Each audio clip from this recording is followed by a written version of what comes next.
Olá! Vamos continuar nossa exploração de evolução em dois mundos. Hoje o foco é o quarto capítulo, Automatismo e Corpo Espiritual. É aquele texto, né, do André Luiz, psicografado pelo Chico Xavier e pelo Valdo Vieira, lá de 1959. A ideia aqui é tentar entender melhor dois pontos-chave, eu acho. Primeiro, como o tal princípio inteligente, a nossa essência, digamos assim, como ele construiria o próprio corpo, o veículo dele, né, ao longo da evolução. E também o que seria esse automatismo fisiológico que o livro menciona. Vamos ver como essa construção toda é descrita. Isso, perfeito. A proposta central do capítulo é que o corpo espiritual não é algo que surge pronto, sabe? Ele seria o resultado de um processo evolutivo, assim, imenso, moldado pela repetição, pelo aprendizado constante, nessa troca entre a vida na matéria e fora dela. E aí, nesse caminho, vai acumulando esses automatismos que são essenciais. Certo. Então vamos começar por aí, por esse automatismo fisiológico. A obra dá a entender que isso é algo bem árduo de construir, né? Não é simples. Sim, sim. A ideia é essa mesmo, é que através de, incontáveis experiências, encarnando, né, vivendo aqui na matéria densa, depois voltando para o plano espiritual, o princípio inteligente vai aos poucos desenvolvendo esses automatismos. São funções básicas, sabe? Para manter a vida, para preservar.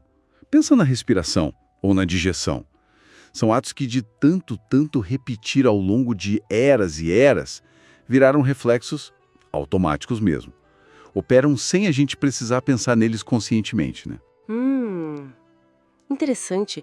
Então, não é que a gente nasce sabendo respirar no nível espiritual, fundamental, mas é uma conquista, quase como um treino de milênios. É uma boa forma de ver.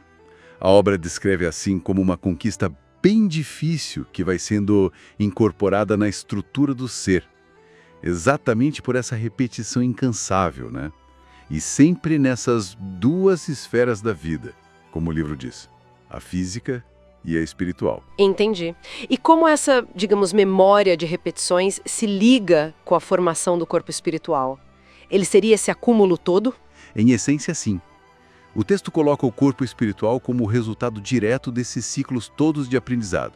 Ele não é só um molde para o corpo físico, sabe? É mais que isso. Ele seria um registro ativo dessa jornada toda, dessa evolução.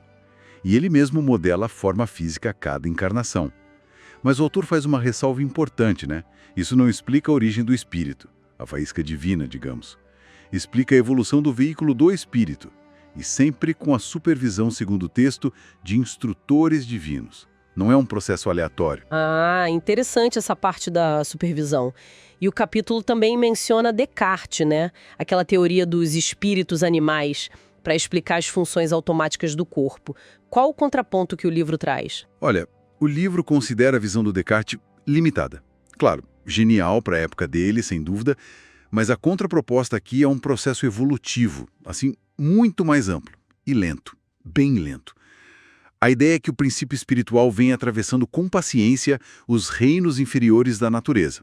Vai progredindo de forma em forma, como diz o texto. E nessa jornada, o reflexo vem antes do instinto. O instinto vem antes da atividade refletida, que já é a base da inteligência, até chegar na razão, na responsabilidade que a gente vê no ser humano. Então não seríamos só máquinas, entende?